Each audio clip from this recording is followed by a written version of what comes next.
Protocolo SIP y sus aplicaciones, presentado por Dani Augusto Gañán. Definición y conceptos.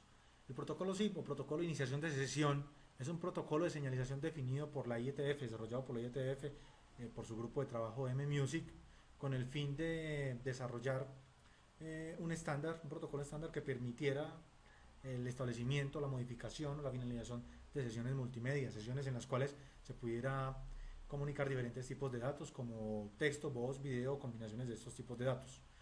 Este protocolo utiliza ya conceptos de otros protocolos o servicios que han sido desarrollados previamente, como el HTTP, que es el protocolo para páginas web, protocolo SMTP para el correo electrónico, o el DNS, que es el servidor de protocolo para servicios de nombres de dominio.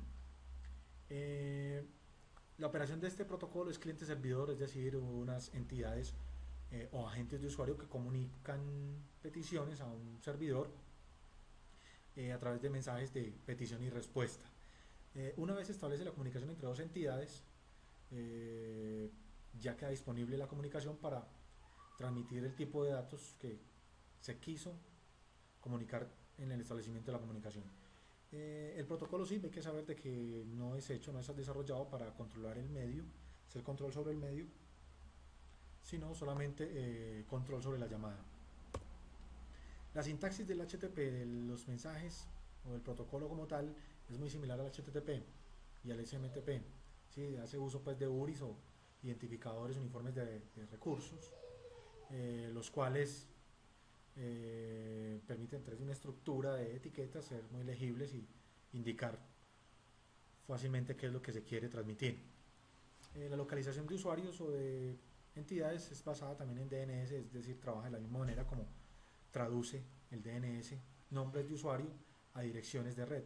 Esos nombres de usuario tienen la misma nomenclatura del SMTP, es decir, usuario arroba dominio, y los mensajes, estos mensajes que se utilizan en este protocolo se agrupan en transacciones o llamadas.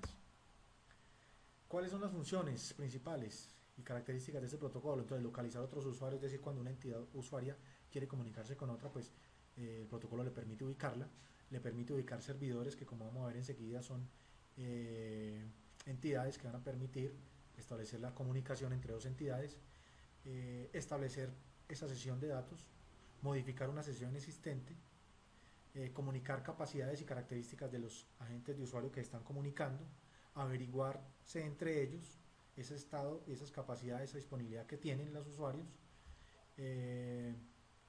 y el intercambio de información de señalización en una llamada. ¿Cuáles son las entidades que intervienen en este protocolo? Entonces, están los clientes y los servidores. Entonces, los clientes son dispositivos finales o entidades de usuario que se quieren comunicar. A veces los usuarios actúan como servidores, es cuando un cliente o un agente usuario quiere comunicarse con otro agente usuario, entonces uno actúa como cliente, el otro actúa como servidor. Y están los servidores, que son ya entidades que facilitan la comunicación, el establecimiento de la comunicación entre dos entidades.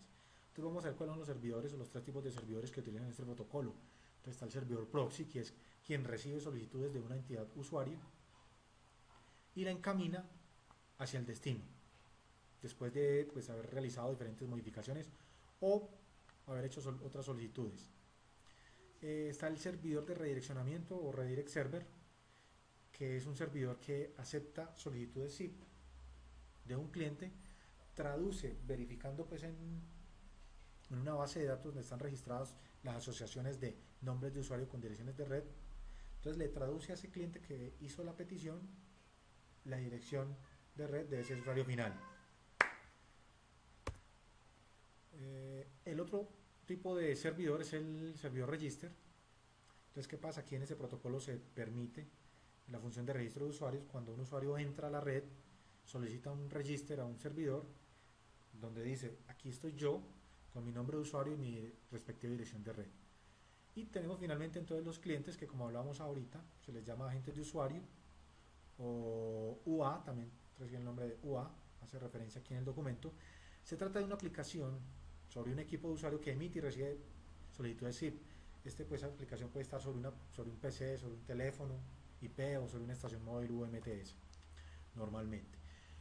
¿Cuál es el esquema a nivel general de, entonces, de estas entidades? Entonces tenemos agentes de usuario SIP que quieren comunicarse en una red IP, a través de entonces de los tipos de servidores que veíamos anteriormente, validados en una base de datos donde van a estar registradas esas diferentes asociaciones.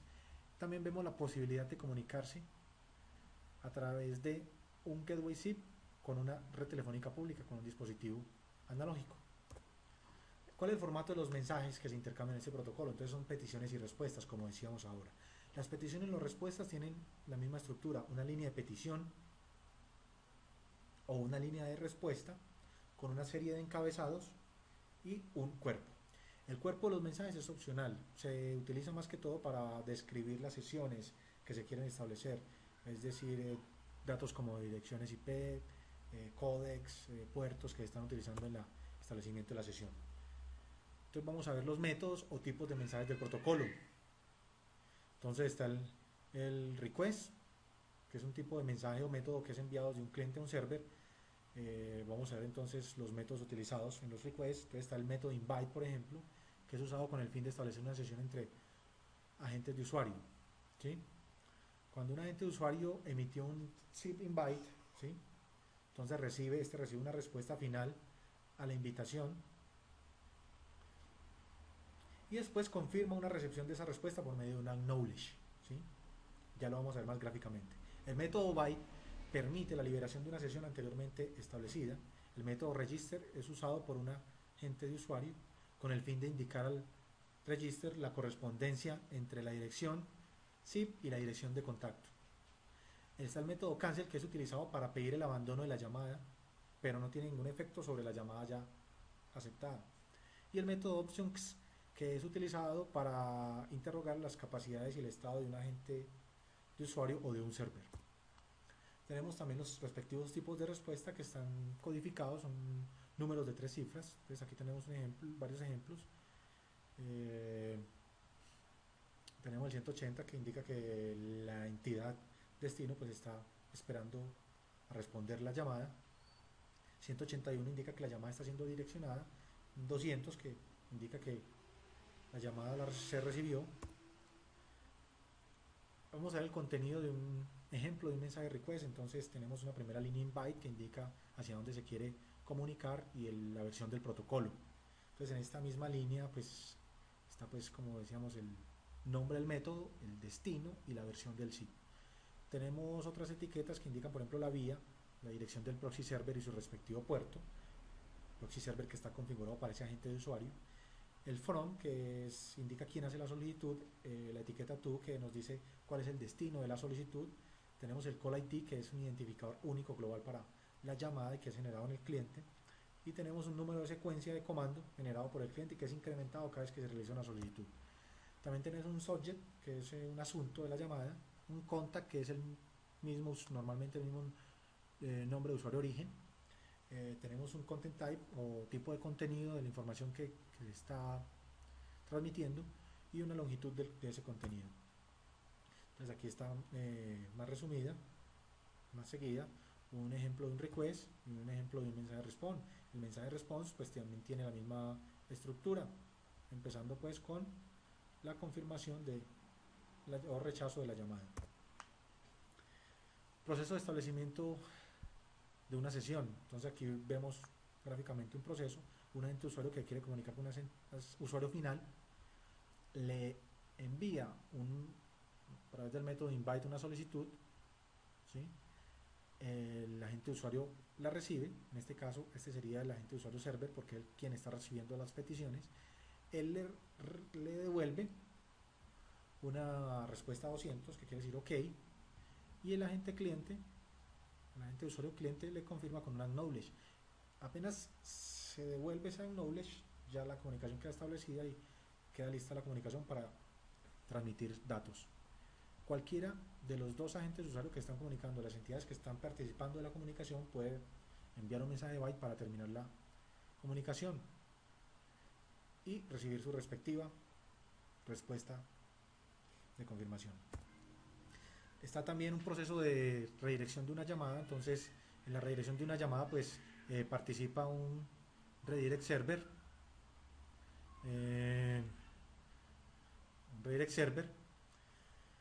un agente de usuario cliente que quiere comunicarse con un agente de usuario server a través de un server redirect.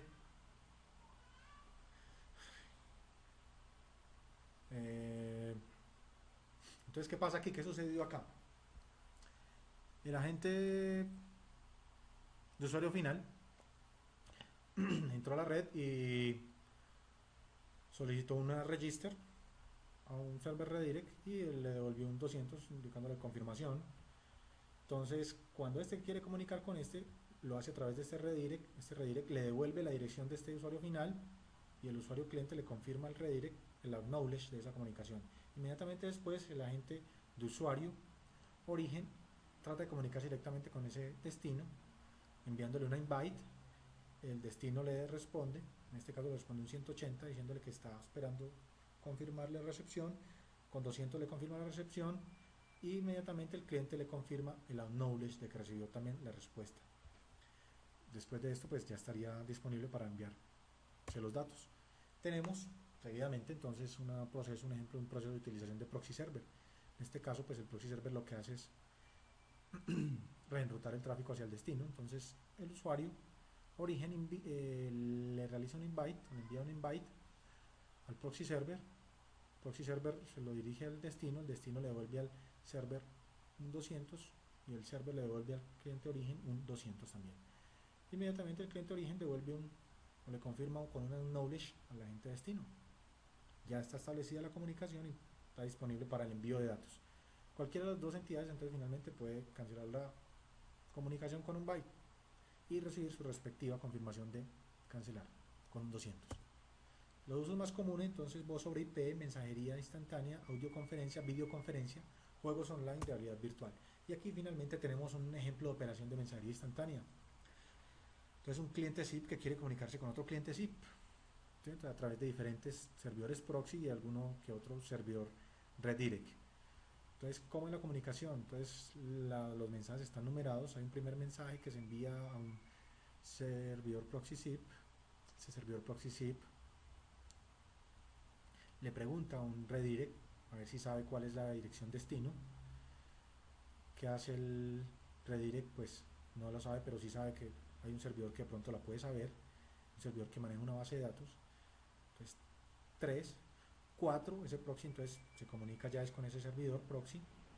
Ese servidor proxy entonces busca en su base de datos y encuentra que hay otro servidor proxy que lo puede comunicar directamente con el destino. Entonces 5, 6, 7, mensaje 8 va directamente al destino. Entonces el destino le devuelve un mensaje de confirmación al proxy. El mensaje entonces se regresa hasta el cliente inicial 10, 11, 12 y finalmente entonces el cliente final, ya sabiendo la dirección destino, se comunica directamente con ese cliente final. Eso es el modo de operación a nivel general del protocolo SIP.